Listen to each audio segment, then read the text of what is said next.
First പള്ളി തേക്കുക, എന്നിട്ട് ചായ കുടിക്കുക, അപ്പം തിന്നുക, പിന്നെ സ്കൂളിലേക്ക് പോവുക.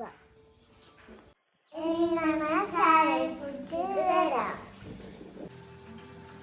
ഇനി ഞങ്ങൾ കുളിച്ചിട്ട് കാണാം. ഞങ്ങൾ റെഡിയായി കഴിഞ്ഞു.